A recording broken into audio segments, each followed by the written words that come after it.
So you've probably noticed when you look across an option chain, all the implied volatilities are different when you're looking across different strikes. It's almost like each strike is kind of like its own little individual stock in a lot of ways. Well, those differences that you see in implied volatility as you move across the chain are more formally referred to as volatility skew, and understanding volatility skew can have some really profound implications on what you do strategically. So I wanted to take a few minutes here today and unpack how we can use volatility skew to our advantage as active traders. So let's go. So what is volatility skew exactly? Well, in a perfect world, every strike would have the same volatility. In fact, the Black-Scholes option pricing model, arguably the poster child of all option pricing, it assumes constant volatility.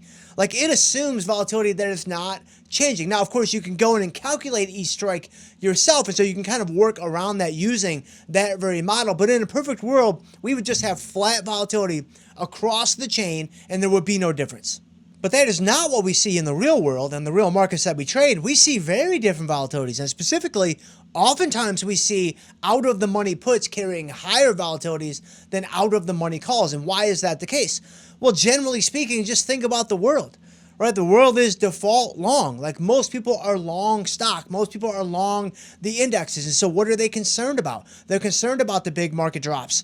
They're concerned about, the big market crashes. And so a lot of investors like to go into the marketplace and buy out of the money puts to give them some form of crash protection. This persistent demand for these out of the money puts, it lifts their implied volatilities, and it creates this differential between implied volatilities out of the money with puts, out of the money with calls, and all along the chain, thus creating volatility skew.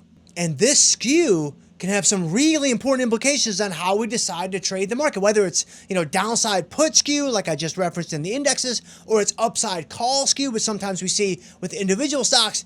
These things can have really, really important ramifications for what you want to do strategically. So let's hop into Tasty Trade and let's take a look. Okay, so here I am inside of Tasty Trade. I've got the DIA index pulled up. Shout out to my boomers. We're looking at the Dow Jones. So let's say I open up the June cycle with 52 days to go. Just look at the chain. Start by just looking at the chain. You see all the strikes in the center. Obviously, I have my puts on the right side, I have my calls on the left side, and just look at the implied volatility. All I want you to notice right now is that each individual strike has its own implied volatility. Like, each individual strike is its own little island in terms of the different metrics and the statistics that are related to that specific strike. We see it on the put side, we see it on the call side. You see implied volatility differences from one strike to the next. Okay, now let's look even more closely. You've obviously got the diamonds at 491. So let's take some strikes on the chain. Like, let's go down about $20 in our strike selection. So if I go down to the 470 strike, you can see that my implied volatility here is 18.23. And that is selling for a little over $5 in terms of the price of that out of the money put. Okay, now let's do the same thing on the call. So that's not going to be perfect because the Dow Jones is not sitting at a perfectly round number. It's going to be a little bit off, but we're still going to be able to grab what we're trying to grab here and understand the basic concept of volatility skew. So if I go up about $20, which would take me up to about the 510 strike, so not quite $20, you can see the implied volatility of that strike very, very different. And thus the pricing very, very different.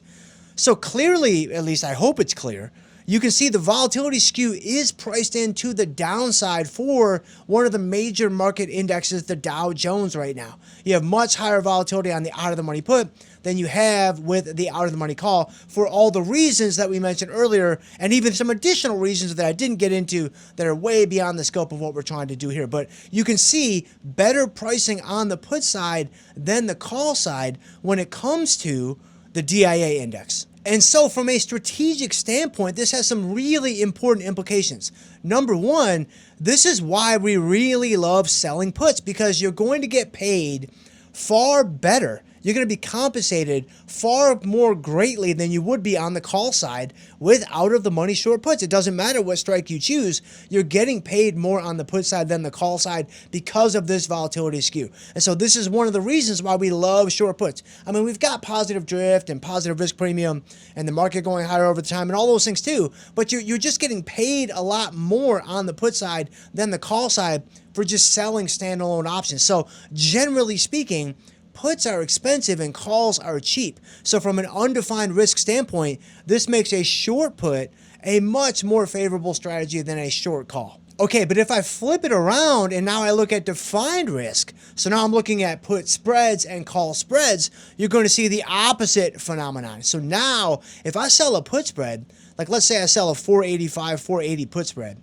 you're going to see I'm going to collect about $1.37 for this put spread, which is okay. It's a little bit on the low side. I've got decent probability and I've got all the other metrics that they look fine. I would probably want to collect a little bit more, but for the purposes of this illustration, this will certainly work.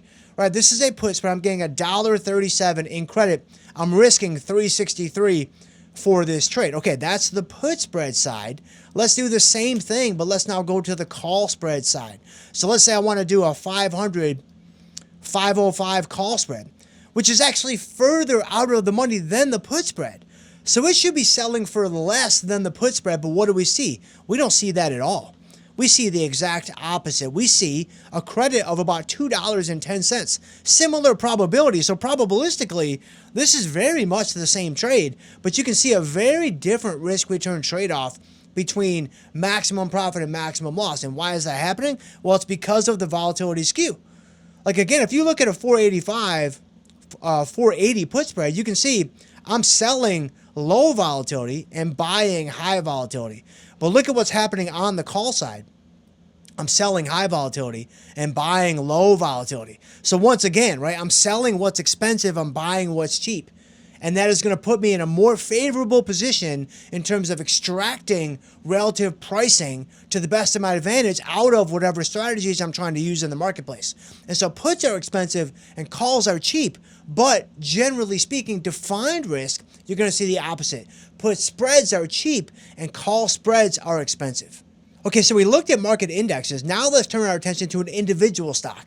So let's look at AMD. I mean, this stock has certainly been in play as of late. It's moving around quite a bit from one day to the next. You can even see the IV rank at 83.8. AMD is certainly moving around. So you've got AMD at about 330, 333. So let's call it 335 just to make things a little bit more symmetric on both sides. If I go down to a 300 strike, you can see that the price is about $16 and the implied volatility is just over 62, between 62 and 63. If I go up to a 370 strike, you're going to see a few more volatility points. So now I'm starting to see some upside skew and a higher price because of that.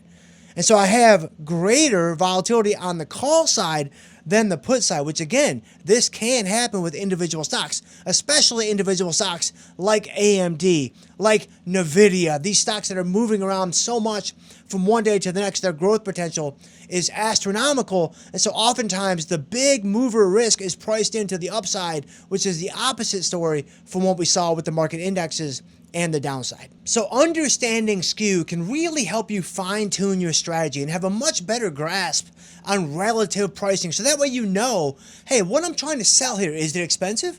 What I'm trying to buy here, is it cheap? Like you can look at volatility skew and you can have a much, much better understanding of where you're at in terms of cheap versus expensive. Because generally speaking, we want to keep things simple, man. We want to sell things when they're expensive, and we want to buy things when they're cheap, and we want to keep doing that over and over and over again. And we'll see you guys next time.